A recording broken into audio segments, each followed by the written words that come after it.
And once again, a very good afternoon and welcome to the final Innovation Thursday of Innovation Call 11.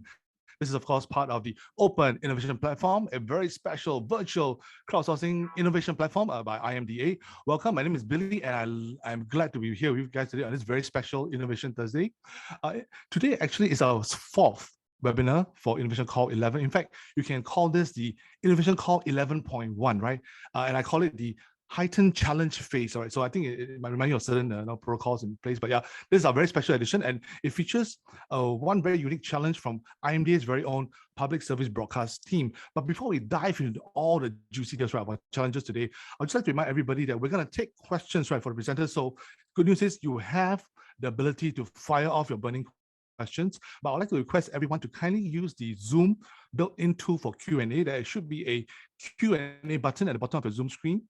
So do fill your questions for the speakers, in the Q&A box, and we will do our very best to make sure that they address the questions as far as possible before our time runs out today. So once again, if you have questions for the individual challenges as presented by our presenters today, right, do fill your questions in the special Q&A box that Zoom has, right? So we'll be able to track the questions and we will be able to address the questions by giving them to the presenters later on. So all the presenters will take on your questions after their respective presentations. So you will have the opportunity to fire off your burning questions if you have regarding each of the challenges, because this is your opportunity to clarify all the details that you want to before you polish up your submission for the closing dates of the Open Innovation Platform, the Innovation Call 11.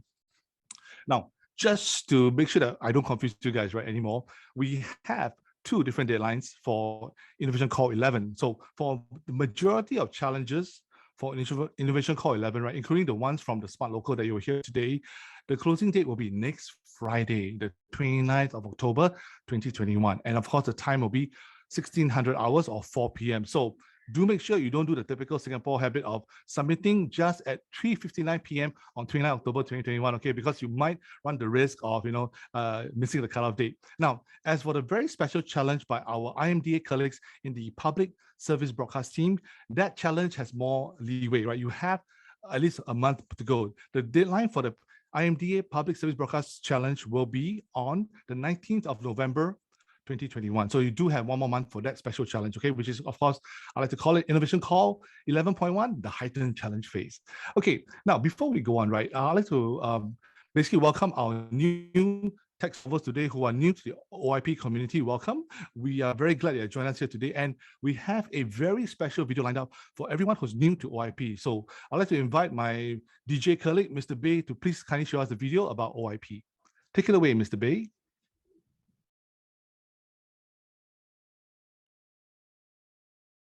Got the tech know-how that leverage data analytics, artificial intelligence, Internet of Things, robotics, or other emerging technologies to solve business challenges? We want you. The Open Innovation Platform is back for its 11th call, and we're looking for problem solvers like you to help solve real business challenges that can affect positive change on industries and organizations. To date, we've offered $7.2 million in prize monies, engaged a growing community of over 11,000 solvers, and hosted 218 challenges and 91 projects. Whether it's creating smart connected devices to work seamlessly with the environment or optimizing processes to enhance work productivity, stand to co-innovate with problem owners like SLS Bearings, Singapore Sports Hub, and Japanese company Winger, and watch your ideas come to life. There are 15 challenges and $560,000 in prize monies that are up for grabs in this innovation call.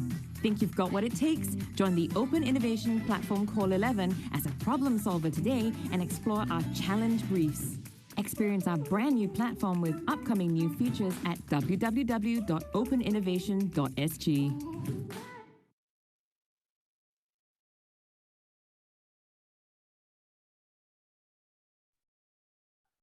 Okay, thank you, Mr. Bay. I'm not going to take over the screen.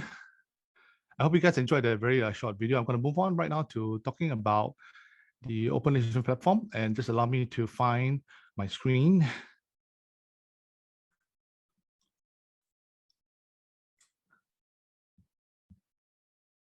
Okay, I hope everybody can see.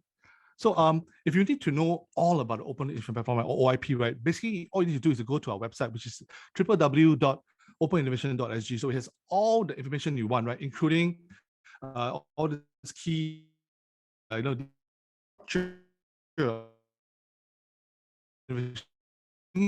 problem owners with very unique business challenges, right? And they can basically tap on our pool of over 11,000 tech solvers. There are over 11,000 tech solvers in our community, and they all have different ideas, different levels of tech expertise, and different kinds of industry background, right, to bring to bear on coming up with the ideal solution for your business challenge, right? So if you are a problem owner.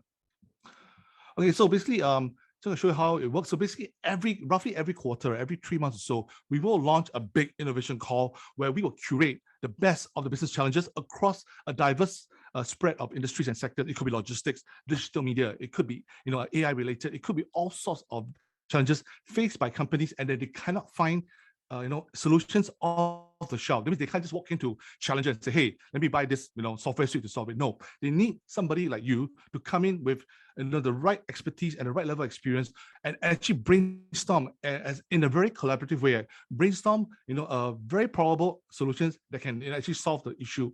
And therefore, we'll walk you through this, and we'll actually work with both the problem owners and the problem solvers, right, to try to match the best possible combination, so that you can actually come up with a very probable prototype, and then you can actually come up with a way to solve the issue. And in fact, we also hope to open the way to commercialization of your solution. So basically, a lot of the prototypes that we've developed, right, have a lot of potential for commercialization, because the problems we are solving, right, actually apply across different industries and apply to many companies beyond just the OIP community. Okay, so just to give you an idea of what we do here. So it's actually a very intense process. It's actually quite a very, very interactive process where we involve both the problem owners and the selected problem solvers with the right package, right, of solutions that could constantly solve the problems. Okay, so let's just point out that we actually have a very strong track record. Now, OIP was just launched in 2018, so it's just 3 short years ago. But in terms of the quality, we have quite a fair bit of success stories already to tell. So allow me to basically impress you a little bit. Allow me to tell a bit of about some of the stats that we have about OIP. Okay, so basically, as to date, right, and this is a number that's keep growing. We've hosted over 233 challenges, okay, involving many problem owners, and of course also involving many problem solvers, tech solvers as well. And so far, right, as part of my I'm not very good at maths. I'm not an accountant by training, but basically we have awarded, or rather we have offered over $7.7 million in prize money, so across all the 233 challenges so far, and the number is growing as we move to new innovation calls, right? So call 11, for call 11, right, we actually initially offered $560,000, right? But the good news is, for the special challenge by IMDA's public service broadcast team, we have added an extra $50,000 in cash monies for that particular challenge. So basically, if you are a successful tech solver, right, you will win this cash monies, okay? And so far, in terms of the completed projects, right, I'm glad to say that as of today, the number is 91, right, and growing. So as we move on with more and more challenges and more prototypes coming on, we can confirm that more and more projects have been successfully concluded, okay? And right now, we have a community of over 11,000 tech solvers, but of course, with your help, with all our communities, right, we hope to grow the community more. So basically, I hope to announce a bigger number at our next Innovation Thursday. So today, we're very pleased to have with us problem owners from IMDA, my very own agency, right? So IMDA's public service broadcast team will be coming online shortly to present to you their business challenge, as well as one of our recent partners, right, which is the Smart Local. And the Smart Local actually was our partner in Innovation Call 10. They had 2 challenges there, and they were so happy with the progress of the projects in Call 10 that they also join us in Call 11. All right, so I'm very glad to have them on board with us. So basically, if you want to have more information about OIP, okay, I'm not going to bore you with all this, because we do have a lot of perks and a lot of advantages, right, for members of our community, especially for tech solvers who have won the challenges or who are shortlisted for challenges. So basically, you will get access to a whole host of advantages,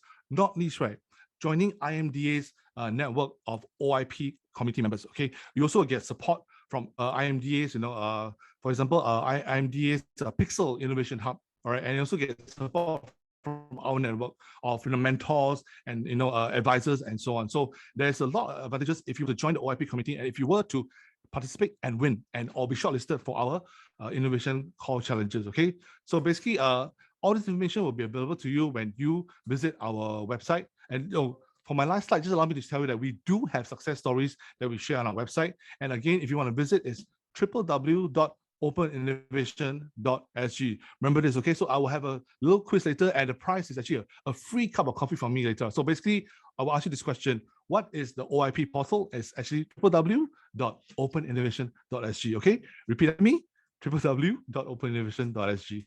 Okay, I'm gonna give up the screen sharing right now, so just give me a second as we. Okay, I'm having trouble with my Zoom interface right now. Just give me a second. Okay, I'm gonna stop my sharing, and I'm gonna move on to the real meat of today's Innovation Thursday, the digital media industry webinar. I'm gonna bring on our very first challenger. Oh, but before that, allow me to just share with you guys. I would like to invite everyone here to actually keep in pace with the OIP updates on that on two very special channels, which is from the Pixel team. So I'm going to put on the links here. So I invite everybody to follow the Pixel Facebook as well as the Pixel LinkedIn page, because the Pixel team and the OIP team, we work very, very close together. We're in fact synonymous with each other. Okay? We love each other so much. We work together very well. So if you were to work with OIP, you also end up working at the Pixel team. If you were the Pixel team, you will have to get to work with the OIP team as well. So basically, we share all our updates on the Pixel social media channel. So do feel free to follow us. I've already shared the links in the chat group, so in the chat box already. So please follow us to stay in tune, updates on both Pixel as well as OIP. All right. So ladies and gentlemen, it's now my great pleasure to invite our first challenge of the day. Enter a new challenger. This is a business challenge from the IMDA Public Service Broadcast team. Now, what does the Public Service Broadcast team do? Right. So basically, just a bit about Singapore's public service broadcast. The content aims to celebrate Singapore's shared identity, our diverse culture, and to foster a cohesive, connected society. So IMDA, through the PSB program, right, supports the production of a range of locally produced PSB programs to cater to the diverse viewing interests of our public. Okay, and today's topic, right, the challenge is a challenge that is of interest to not just IMDA, but also across the globe, right, to all for example, the cable TV providers, the main station own all the over-the-top channels, and even social media channels. So if you're talking about a technology, right, a business challenge, right, that is of interest to, for example, Netflix, and your Singtels and stuff of the world, right, this is that challenge, okay? So it's basically called data collection of consumption across TV, digital, and social media for targeted audiences, all right? So this is something that's very, very unique, and IMDA is very, very pleased to present this challenge, and we hope to tap on the diverse energy and technology and expertise of the OIP community, right, to solve this issue. Because if you have a solution for this challenge, right, it may be applicable global. And can you imagine, for example, if I ask you, what is the #1 show that everybody's talking about right now? Okay, and please don't say Squid Game. It's not Squid Game. It's actually 9 Hours Cinematics. But okay, I digress. So basically, we want to find a way, right, to track viewing the popularity of shows, right, across diverse platforms, including over the top, including online, including streaming networks, and also what are people talking about their favorite shows online. So if you have a solution for this, it's going to be your game, right? So to bring on my colleague from IMDA to explain more, it's my pleasure right now to invite Miss Leanne Lu. Hi, Leanne. She's assistant director in the service broadcasting team of OIP, and we have worked together over the years, right, Leanne? Hi, nice to see you again. It's been quite a while. Hi. So I'm going to invite you right now to officially tell the audience about your challenge, which is data collection of consumption across TV, digital, and social media for targeted audiences. So take it away, Leanne. Okay, thanks, Billy. Actually, I'm not sure. I'm trying to share screen. I'm not sure if everyone can see the slides. Yeah, I can see your slides, but is it a slide sorter view right now? Yeah. Try and change this. Is it better? Can you all see it's better now. Yeah. Okay, so everyone, hi, good afternoon, and thanks, Billy, for the introduction. So I save time. I don't have to go through what IMDA does, and in fact, you've even touched on PSB, but I'll go a little bit deeper for those who are less familiar. So Billy talked about how, let me just do a quick self-introduction. I'm Leanne, and like Billy said, we are colleagues from IMDA, but the division that I work for is called Public Service Broadcast, and as the name suggests, right, we want to cater to the public for we provide public service content basically, in the form of TV programs, radio programs. And actually the mission is to foster a connected and informed society through engaging and informative public service content. And the crux of this is that we want to be able to get these messages across, and these public service broadcast content, or PSB for short, should carry these objectives, right? The 6 boxes on the second, this part, right? So the content should promote social values, racial and religious harmony. We want our programs to also promote the Singapore identity, celebrate our culture and heritage, foster an informed society, as well as to stimulate knowledge and learning. So every single PSB content should carry one or more, or even all of these objectives, so that it helps us to reach out to the public and everybody. I mean, that's the message we want to get across. And being on a national level, our PSB content will be delivered across not just the FTA TV, but also now on MeWatch, CNA, and in the 4 official languages: English, Mandarin, Malay, and Tamil. Okay, and then some of the examples, like I mentioned just now, it could be a TV program in the form of news, info ad, drama, even a movie, and of course, news and current affairs. Okay, so in order to, maybe before I come to this a rather confusing page, if I just keep this here first. So because we are providing the public service content to the nation, we need to ensure that this content with our specific objective reaches out to all these people, whether they are young, old, across the races. So how we measure our own effectiveness today is through the SG10. Okay, SG10 stands for the Singapore Television Audience Measurement System. This has been in operation since 2016, and basically where we draw the data of viewership is through 2 panels. So if you look at on the left-hand side under number 1, sources of demographics, we are currently obtaining viewership data from our TV household panel. So there are about 1,200 households, as well as 2,000 odd individuals, where we kind of track their digital consumption, be it on mobile or laptop, iPad, okay, basically digital devices. So wherever they consume, whatever they consume, that's being tracked. And the whole idea is to understand whether the content that we put out, have they reached the target audience that we intend the program to reach to?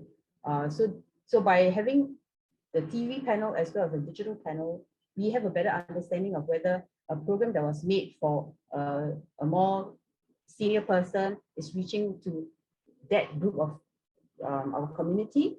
And this is how today we measure. Okay, so this is a very normal way of collecting data through the TV panel. And in Singapore, we have an additional digital panel. So that's already an extra step. But what we're looking for, because today, the content, the PSB content that we put out is not just residing on the MediaCorp free-to-air channels. Okay, as you know, most of us already are aware that we consume content on a lot of different kinds of platforms, including, YouTube, Facebook, and then Netflix.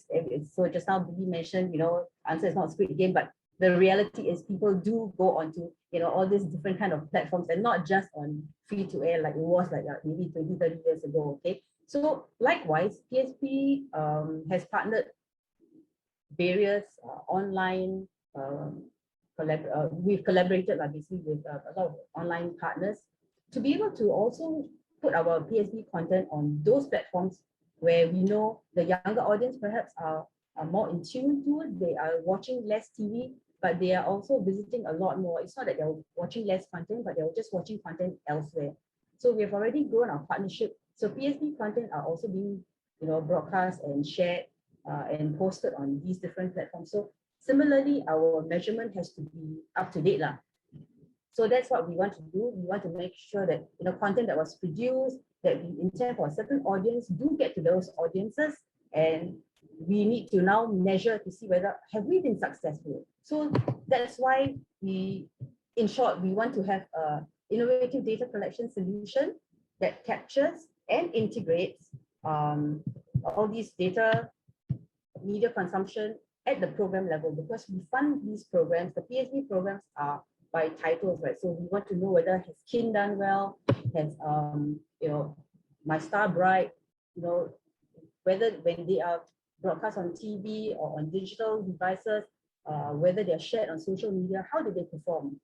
And so we are looking for something that captures not just on TV and digital devices, but also on social media, because a lot of people are also sharing content on their Facebook, and I think now even TikTok and Instagram, all these are becoming very, very popular platforms. So what we like is the ability to measure reach and engagement, because reach is just just a touch point, but we are also interested in knowing whether has this content been engaging enough for you to watch sufficient of it. Okay, so this is the brief that we've put out. How might we develop an integrated system for capturing data on consumption by Singapore population across TV, digital, and the social media platforms? This is also, of course, to help us better understand the viewing habits, the viewing pattern, audience preferences, so that we can tailor the content to these different target audiences. Okay,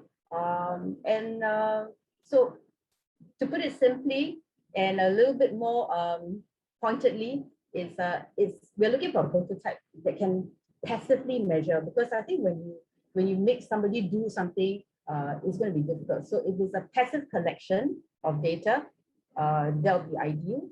That's what we're looking for. Less work for the consumer to do. You are just measuring what they consume, and then the ability to integrate all these media content consumption from all these different platforms. So say for me, for example, if I'm watching TV on FTA, but I also watch Netflix, I also go on other platforms, on the mobile when I'm traveling, all these need to be captured and also identified back to just me. So at the program level, as granular as possible. And then we have added this system to be able to gather viewer sentiments, because I think for us that's very important. Whether has the person who has watched the content, have they resonated with our content? Because you see, at the end of the day, the PhD content is meant to, sort of like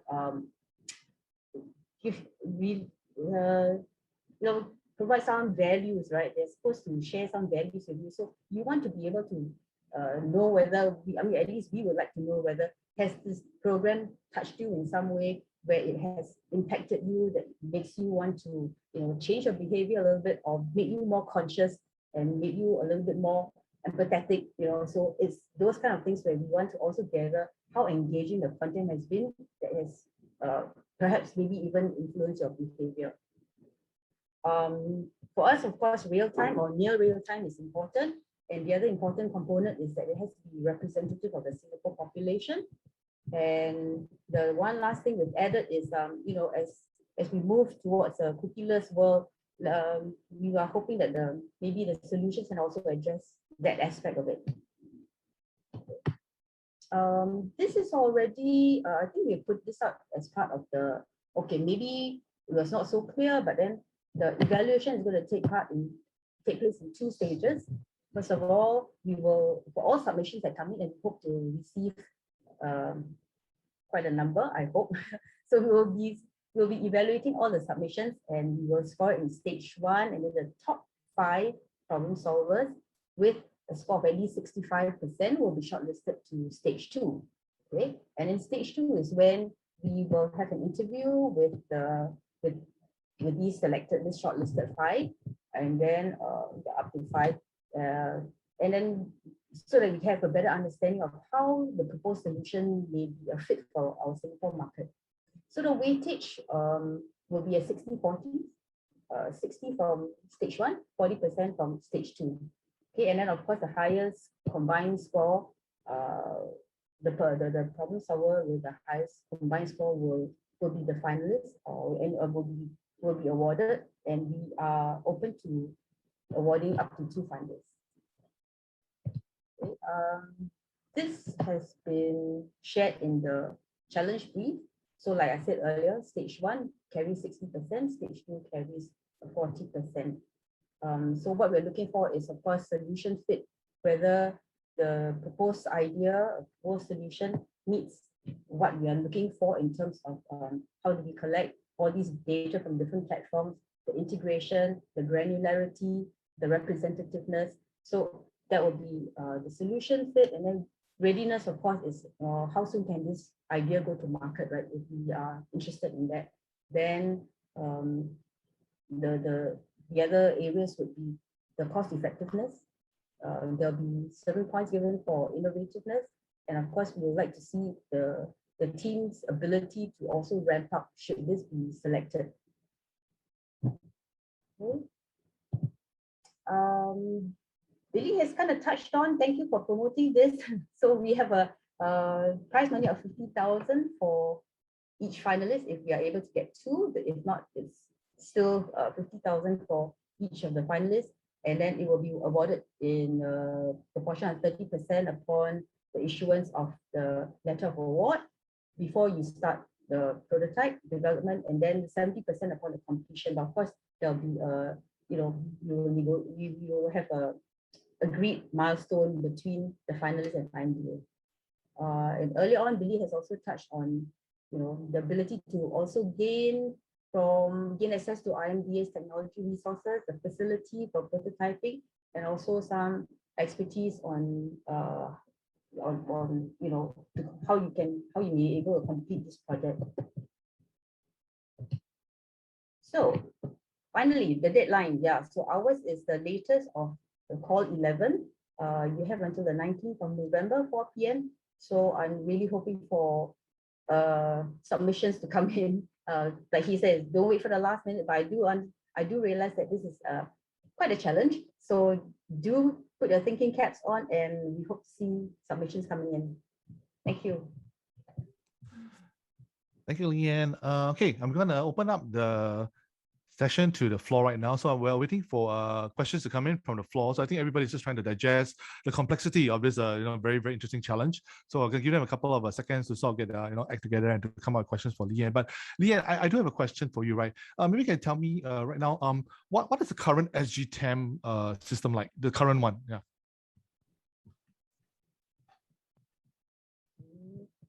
When you say current one, I mean, like I said, right, over here, today we have a quite a comprehensive system where we can measure TV viewership of up to the program level. And then for that particular TV program that's also watched on MeWatch, we are also able to measure that. And because we also have a digital panel, the digital panelists also have got a tracker, so we will know exactly what platforms they have accessed, what website, what apps they are on, but to the level of the detail of whether it's which particular program, it all depends on whether the like YouTube will never allow us. But then if we have a working partnership with a partner, then we will know what exactly that content was watched. So today, actually, we already have an integrated kind of data output, right, where you have consumption of TV program, TV plus the same program on digital, and we have got it integrated already. We are also able to tag, we are also able to track, anything, the sensors, like basically anybody who's watching a MeWatch program on MeWatch, we are able to track that. But it's just that whether we have down to the program level, yes, for MediaCorp, but whether we are able to track it down to the particular audience types, whether it's a male, 35, Chinese, that one is a little bit more difficult for the digital content side, but we definitely have that granularity for TV.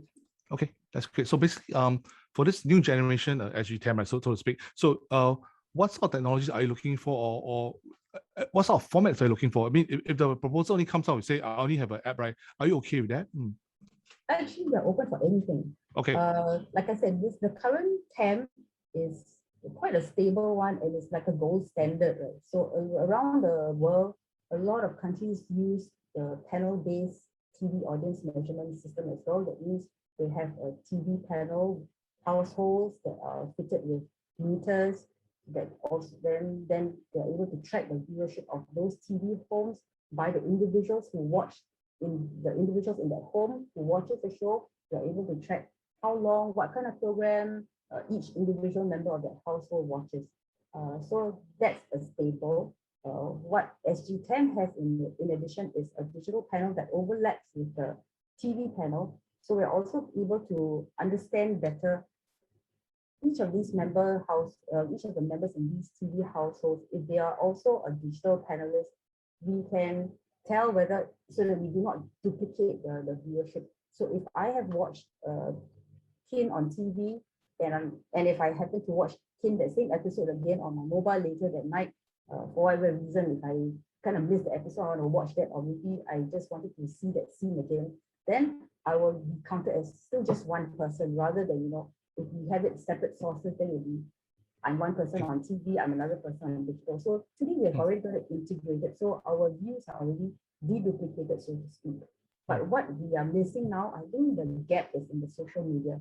Social media, okay. We've not been able to capture the viewership on social media. With our digital panelists, we know that they've gone to YouTube, we know that they've gone to Facebook, Instagram, TikTok. We have that data, but it's just that we're not able to go further down to understand who are these. We know who in terms of the demographic profile, but we do not know exactly what content they have watched on that platform. We do not know that we know that they've gone to YouTube, but which content on YouTube, we have very little information. And that's where we would like to find out more, because as we have our PhD programs on YouTube also, that will become very relevant for us to understand.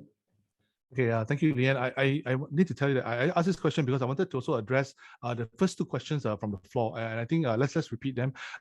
First question from Samantha Sim, and she was asking, what are the current methods of data collection and what kinds of data do you collect? So I believe you've given a very good answer already. So Samantha, I hope you are satisfied. If not, do feel free to follow up with an add-on question for Leanne. Okay, and then Anonymous also asked, can you give some specific examples of the data you want to track? So I believe Leanne also given us a very good example of the kinds of viewing data and the granular detail that they need from this system. So I think, Anonymous, we believe will answer your question as well. So there's one question from Gladys Ong, and Gladys is asking, for social media or digital platforms, is Google Analytics not sufficient? Okay, Leanne and team, what do you say to this? Is Google Analytics enough for you to track viewing habits on social media or digital platforms? I guess we need a better understanding of the profile behind it.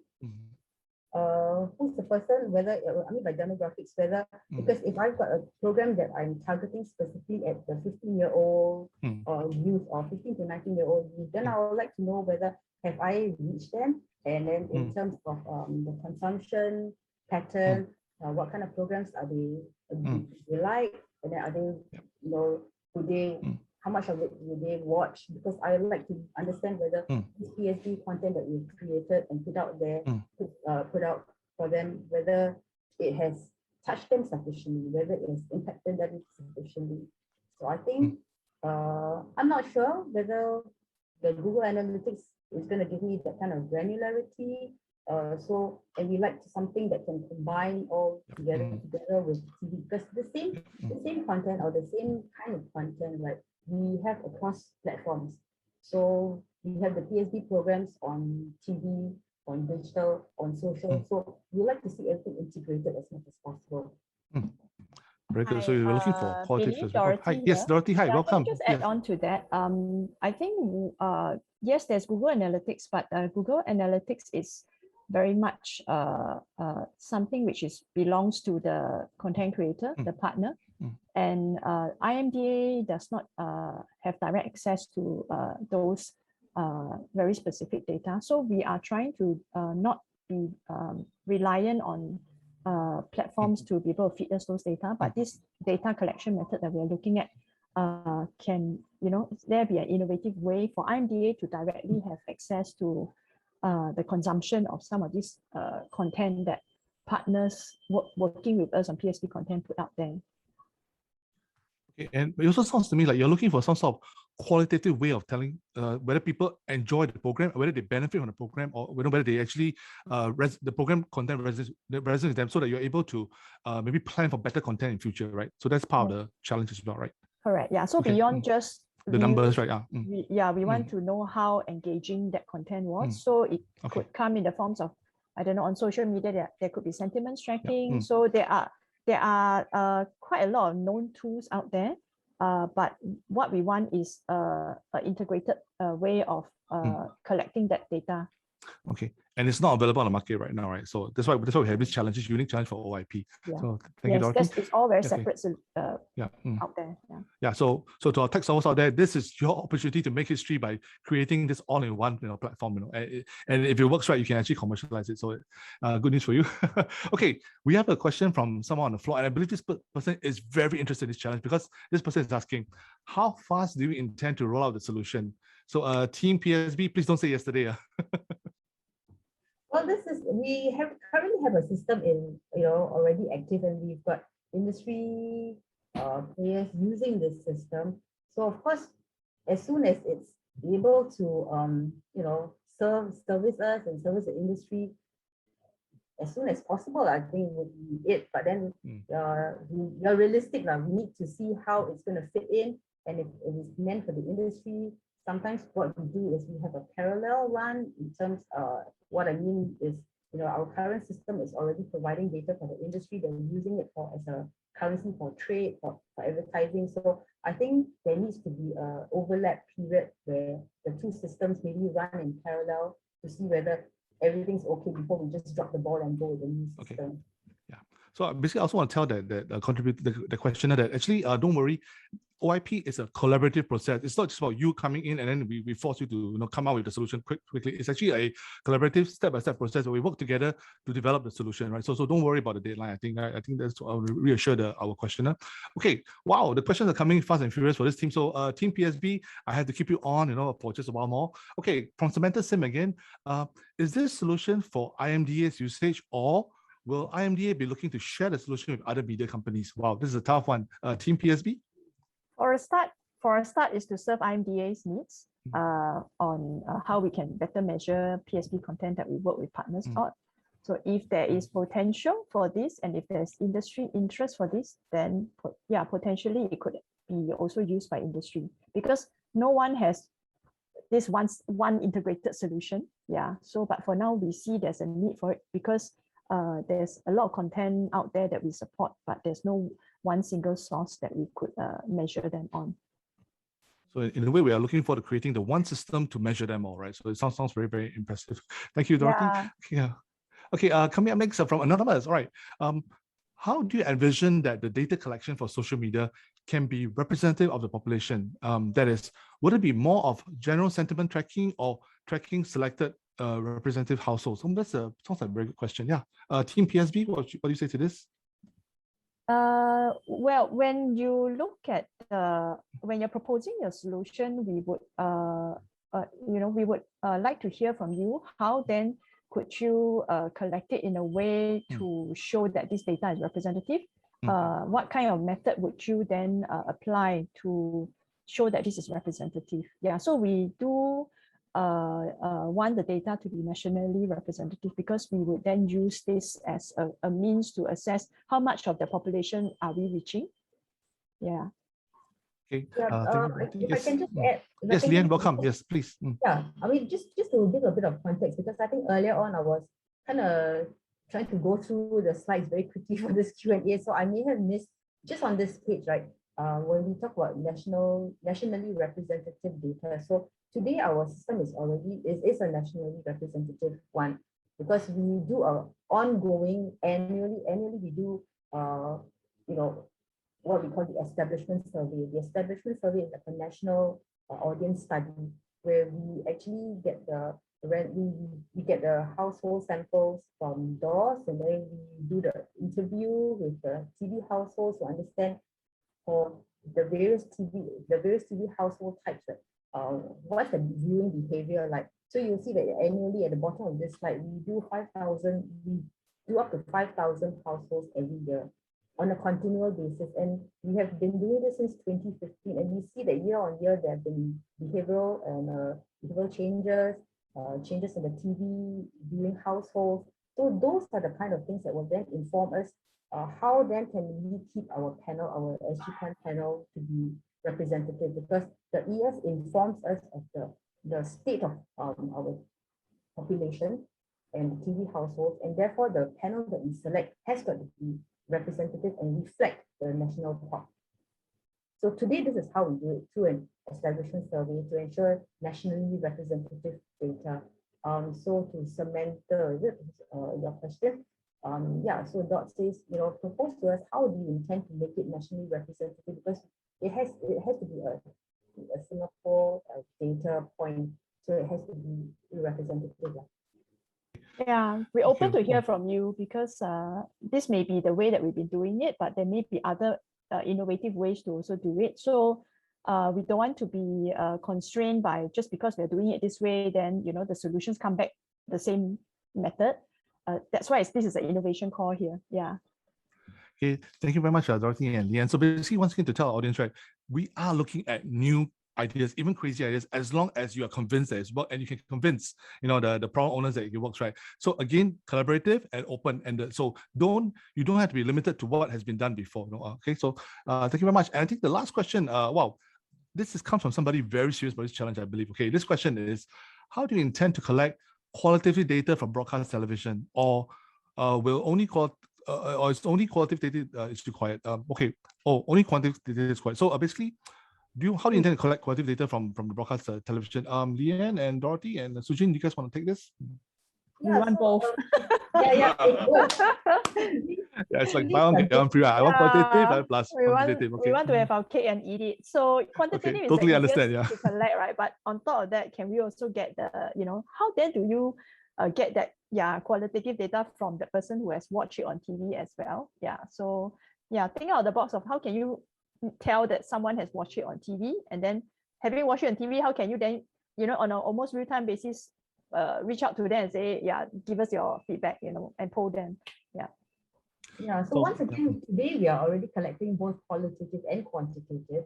It's just that they are now kind of separate, and we have to put them together, and we're just not sure whether the method that we're using now is the best or the most advanced. So we're looking to anybody out there with an innovative solution on, could we do everything at one go? So by watching, and after watching, how would I know how you feel? Because on social media, we are very aware that people, after they watch or they consume something, they will like, they will share, they will post, and they will talk about it. So it's along those kind of lines. But then how then do we capture these sentiments, and categorize them in a way that's user friendly for us, in terms for our analysis?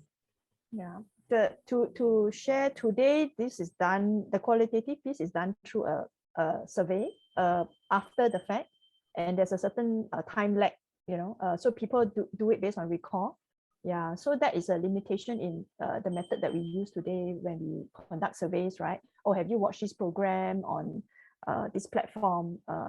Give us your feedback. Yeah, so if we can try to bring that forward a bit more to closer to, if you can detect, your method could detect like they have actually watched this content, and quite quickly, that kind of a reaction can be captured. Yeah.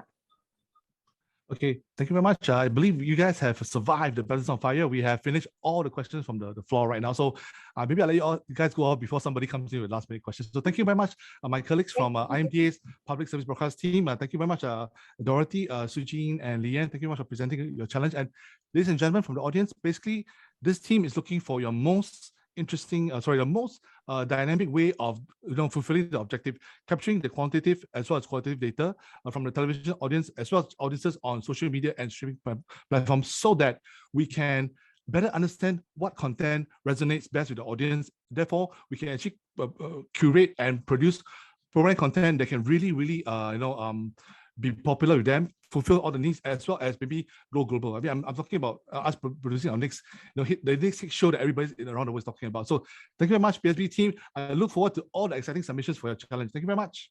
Thank you, everyone. Thank you. So once again, the deadline for this challenge from the IMDA's Public Service Broadcast team is on the 19th of November, 2021. So we have roughly about a month to polish our proposal and to send in, right? So remember, we have cash monies of 50,000 for each finalist team. So thank you very much, guys. All the best. And now I'm going to move on to our next presenter. It's going to be Mr. Brian Chu, the CEO of the Smart Local, one of Singapore's biggest media portals right now.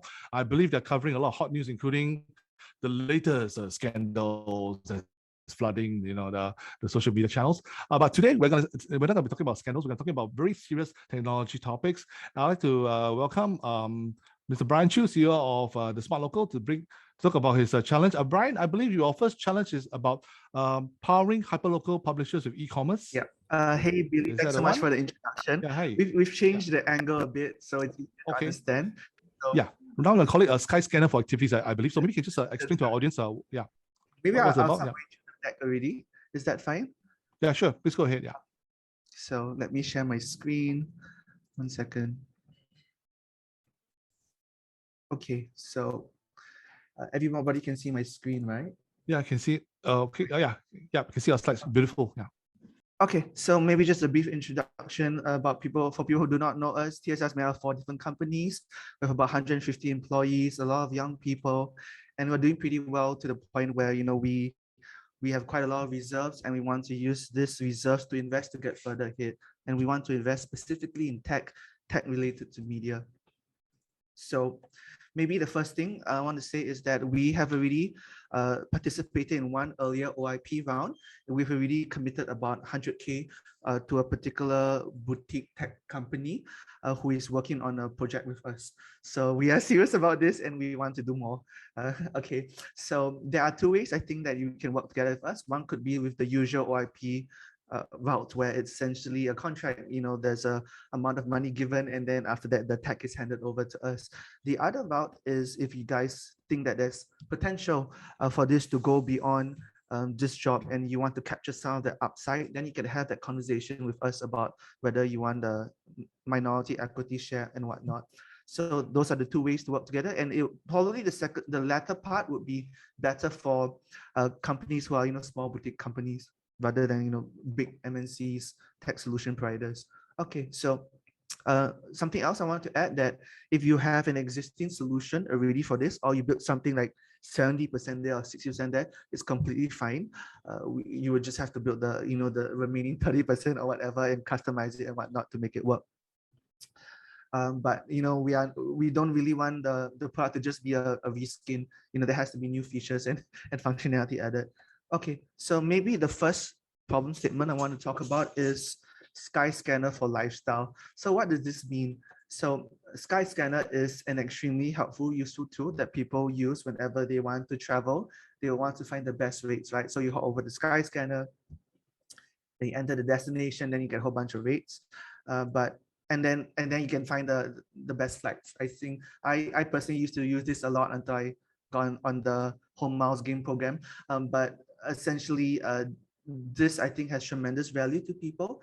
And what we want to do is then, how can we go and use the same sort of technology or same sort of idea and then have it also applied to a different industry, let's say lifestyle. So there are so many partners right now in this space, for example, who are providing such, not the aggregation service which Skyscanner provides, but they all are trying to get that acquisition, be it Klook, be it KKday, and so on, and also many European and American companies. So what if we had the ability to aggregate everything and then give people the choice to go and make the best deals? We already do have many partnerships with Klook and whatnot, essentially. So that's really locked in. All we are then offering users is the additional, I guess, feature of comparing the prices in a very easy manner. For example, USS. For example, if they want to have a staycation, immediately compare through Booking.com or Agoda and whatnot, all at one shot. And how we earn is through affiliate. Yeah. So that's one part of the functionality. It is the aggregation, is the value provided to users to find the best price, because there are so many, which are essentially interchangeable brokers, merchants out there. The second part is to have some sort of loyalty program, so that apart from just offering the value of aggregation and picking the best prices, we are also offering some sort of incentive for them to want to always continue using our site, right? So Shopify has something like this, where they have a discovery page. For TSL, it will be a bit different because we don't really need a discovery page because our content is essentially the discovery page, and we have so much content.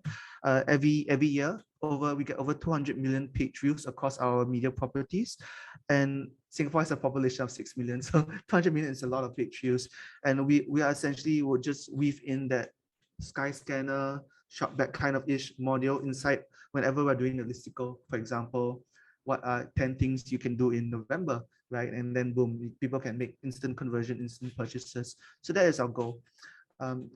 There are variations of this in other websites around the world. For example, in Japan, there's this company called Kakaku. It is very successful to the point where they've also invested in Singapore companies like Money Smart and Love Bonito. It is a business model which is very sound and it works. So what are the core features? Well, one would be like some sort of member landing page for members to go in, and a user login page essentially. There has to be a listing page. There has to be an affiliate and aggregation system as well. How would this work best? We imagine that if there's some sort of Chrome extension, which immediately would tell people, hey, this is maybe if someone is looking for on the Singapore Air website and they're looking for flights, this extension would then pop up and give a notification and say that if you're looking to travel to this country, here are all the other places and here are the rates, and then you also get X% back. So that is, in the ideal world, it will look something like that. I know I might be oversimplifying things, but it would, like, in the ideal world, it would be something like that. Okay, so yes, this is what the user page should look like. You would have earnings, whatnot, and it'll give people incentive to want to continue using TSL.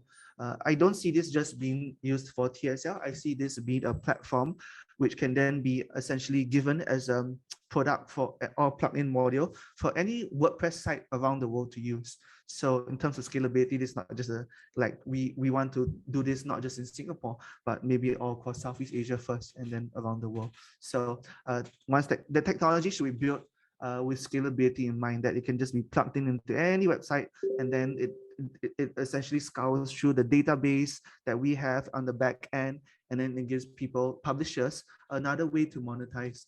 Okay, so this is essentially like what a listing page would look like in details. Okay, what else is there? Yeah, this is what the Chrome extension looks like. I mean, I'm referencing Shopback a lot now because I think what they've built is really quite decent, and I think their valuation is quite high already, so that's great. I do feel that Skyscanner / lifestyle twist is going to be quite a game changer.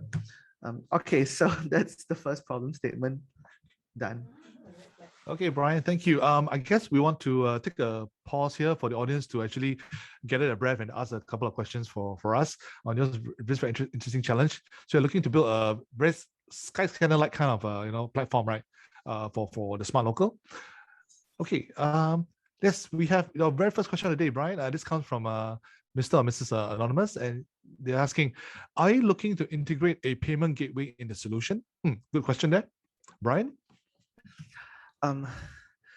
It would be really what we're also open to suggestions from the vendors. I think it would be as easy as possible if we did not have to handle any payments or any money. I think that's the easiest thing now. But given that the fact that they will get cash back, there has to be some sort of money stored. And I do not know what's the best solution for this. Maybe when a transaction is made, they immediately get the X% back, and then so there has to be some sort, but we're open to hearing what people. So once again, OIP is very collaboration based. So basically, if you have a solution and you can work with Brian to refine it, if you're a finalist, right? So thank you very much for the question. Okay, any more questions from the floor for Brian's or the Smart Locals first challenge today, the first business challenge today? Anyone? Okay, I'm just gonna hold my breath for 5 seconds to see anybody have a question for Brian. Okay, if not, I tell you what, I'm going to give you a chance. If you still have questions, right, you can still feel free to post, because Brian's going to hang on and do a second round of presentation. And this is for the second problem statement from the Smart Local. Brian, please take it away. Okay, thank you, Billy. Okay, so the second problem statement is a nano KL marketplace. I think there are already some solutions out there in the market like this. Why do we want to enter this space? Well, number one, as you guys noticed from, I don't know if everyone wrote the story that we published recently, but essentially there was an issue like one of the big issues with talents in the media industry, and this is a very, very real issue, is that there's no transparency when it comes to payment, commissions, and the amount they're supposed to earn and whatnot. And it doesn't happen just in one company. In many, many companies, you know, there's a lot of, sometimes KOLs have said, hey, I'm going to give you 50% of this, and they end up getting 10%. I think in the example or the person that we interviewed, the person said that it was a campaign worth $10,000. You're supposed to get, I think, 50%, but she got $1,000 out of that $10,000 campaign. So it's still a very real problem. And we ourselves, you know, why we think we can enter this space? Well, it's because we really have a humongous database of clients that work with us. That's one. We have a very good reputation in the industry. We've never abused us. Okay, sorry, I'm not gonna go there. And then what else have we done? We've also, yeah, we also have our own pool of talents. So we are so familiar with this space already. And we want to ensure that there are the proper guidelines to also protect talents, essentially, protect talents, protect companies and whatnot. I think the protection works both ways. And I think, so what's another issue? Well, another issue is, well, okay, so who do we want to target? We want to start with targeting the nano influencers. How do you define nano? Maybe it's influencers who are willing to do things for free or for very little money. Maybe that's an easy way to go and define that. And there is this problem on the internet, well, not on the internet, but on social media. Sometimes you see stories on Facebook and whatnot, where people would then, they will post like an email from like a entitled influencer who wrote in and say, hey, can I have free food at this place? Can you give me free food? I'll do an IG post for you.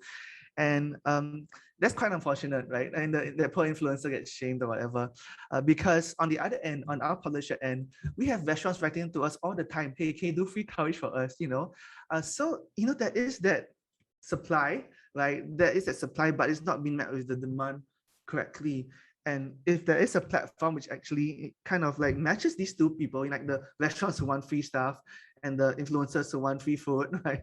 Then suddenly you have a very nice match. But of course, it's not just free food, it's like free product samples, attending events and whatnot. So in the best version of this, what we see is a company could go and set up a posting, a job posting or whatnot, engagement posting, and say that, okay, I want you guys to try this new like SK, don't know what SK product, and then you just have to post it on IG. And imagine 50, 100 people, nano influencers, just apply and boom, you know, the company doesn't pay much money. So so this is what we want to, the problem that we're trying to solve here, to build a nano KL marketplace. So there are, you know, successful brands already out there. I think they're still quite small. I do feel that we have the potential to take a lot of market share very quickly based on our time in the industry and the existing connections that we have, and the fact that we have a whole staple of talents already working with us. So what are the core features? Again, there will be some sort of member page where you can see your, you know, your transactions, your reviews. There will be listing pages where you can discover the different ads which are being posted. The merchants so that's on the influencer side.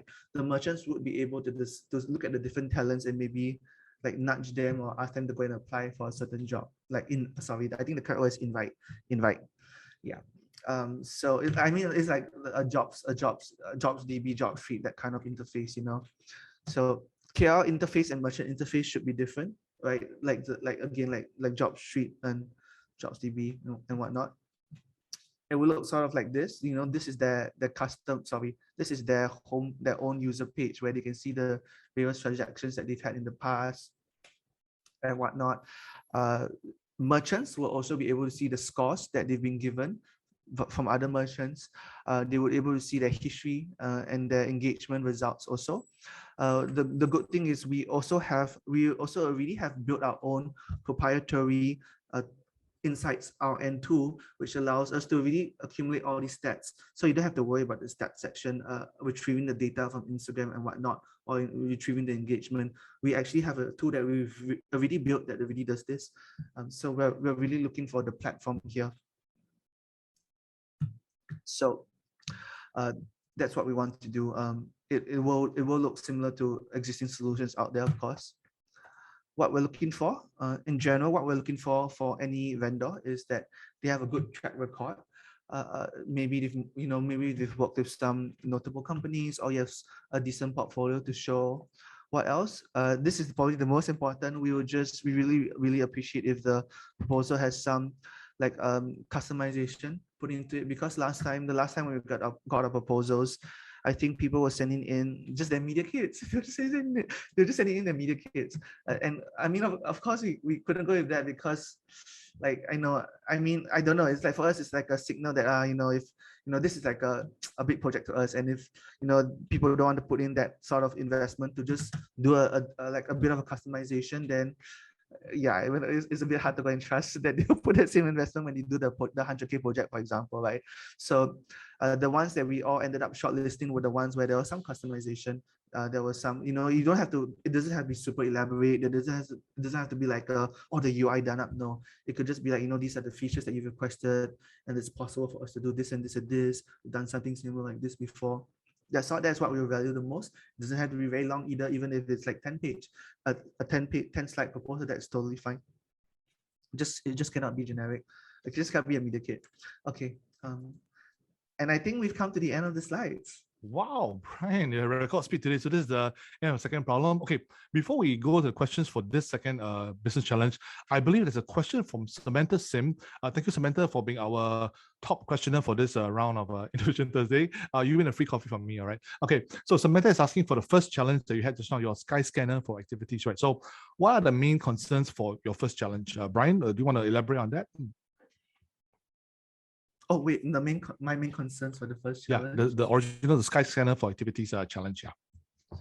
My main concerns. The main concern. I guess for us the challenge would be, because right now we're kind of like, I don't know if this analogy makes sense to people, but we're kind of like Counter-Strike at the moment. We're kind of like Valve, and we've just published Counter-Strike, and now we want to go and build Steam. So this is where we are at now. We want to we don't just want to be a game anymore. We don't just want to be a publisher. We want to build a platform, right? So that's the biggest challenge, whether it's possible for us to actually do that. Sorry, Billy, I think you're muted at the moment. Oh, thank you, Brian. I always do that. Okay, so allow me to sort of interpret for the non-first-person shooter game-playing audience, right? So Valve is a publisher of famous titles like Counter-Strike, which is a legendary game, with a lot of team play involved. But they also built a very, very popular, probably the world's #1 game, game sales platform where everybody logs in to download games and all that. So it's called Steam. So basically, Brian's saying that the Smart Local wants to build their own platform to own this category, right? For all this, e-commerce, for hyperlocal, e-commerce and so on. So you could be helping the Smart Local to build this platform, and hopefully it'll go global. Okay, so Samantha, I hope you understand the key concern of Brian's right now. Thank you very much. And now I'd like to return to the second business challenge from the Smart Local, which I would like to call, okay, Brian, you can trademark this, all right? I think you can actually call it the Offer Influencer Platform, or OIP for short. Wait, that sounds very familiar, right? So basically, I'm just kidding, all right? So you call it OIP, but actually OIP beats Open Innovation Platform. So guys, we trademark there. Okay, so we have a question for Brian's second challenge. Brian, I hope you're laughing. I like it as Open Influencer Platform. That sounds okay. That sounds good, but OIP we have trademarked it, so you gotta call it something else, right? Sorry, guys. Okay, question from the floor, and this is from Anonymous. It says, what are the data that you want to show on the influencer's profile? Good question from the floor. What are the sort of data you want to show on the influencer's profile, Brian? Yeah, I think, wait, let's take a look at this. I think, yeah, there are quite a lot of quite a lot of sites out there which already have their own ways of displaying data. I think there's one called Star Engage in Singapore. So what sort of data would be showed? I think probably apart from the usual things like, the profile picture, probably a category which I guess maybe the influencer inputs him or herself, the category that they are in. And then after the average engagement, which is automatically calculated, the followers and then the average engagement. I think those would be the most vital stats. And I think we should keep it simple, maybe, like 4 or 5 data points, that's it. Okay, thank you, Brian. So basically keep the data profile as simple as possible, so it's not overwhelming. Yeah, okay. I forgot to mention, we definitely need the review part as well, the review score. Essentially, I mean, it's like Grab, you you go for a ride, and then the rider gives the driver a score. Same thing, because of course, the end goal here is also to improve the professionalism in this industry. Okay, so basically a whole bunch of 5-star ratings, very common. Okay, we have a very interesting, okay. Thank you, Brian. Yeah, sorry. Okay, we have a very interesting question from Flo Ang. I think, okay, maybe I try to paraphrase the question. Basically, she's asking, who do you consider as a member in a member page? So basically, actually, who can join as a member, whether new influencers or new enterprises? Yeah, maybe that's what she's trying to ask. So who can join as a member of this? Yeah. Okay, I think so. There are going to be two different navigation systems. One is for the employee, like you can think of it as the job site. Like there's always the employer portal, and then there's the employee portal. But in this case, it's like the companies or clients, it's a client portal, and the other portal is the influencer portal. So what would it take? Would there be any requirements? Can anyone just simply sign up? Well, we haven't thought exactly about what requirements there would be. There should be probably some on whether we're going to do some moderation. But essentially, anyone should be able to sign up and connect themselves. Then it becomes a free market, and people can choose who they want to work with. Okay, thank you, Brian. Okay, we have one more question from the floor, and I believe this comes from somebody like me, an aspiring nano influencer. Okay, can TSL share what are the considerations when matching nano influencers with enterprises? Brian? Okay. Well, I think it really depends. I imagine that this is not going to be, this portal is not going to be super helpful for those big MNCs, because they probably want to be using KOLs with a lot higher following. And the issue with KOLs with a lot of higher following, there's a lot of client management involved. Because, for example, Cristiano Ronaldo is not going to be on this platform, because Instagram post with him, it's probably $1 million, right?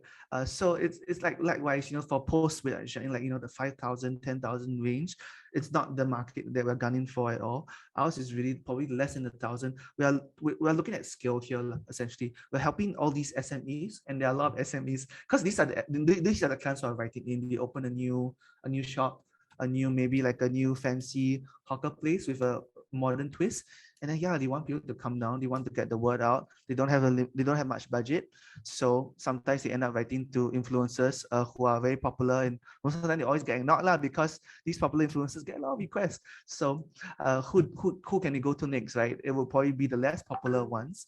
And they are less popular, but at least there's a match, less popular and the client not willing to pay, then it's we make a match. So that's the that's the exact demographic that we're gunning for here.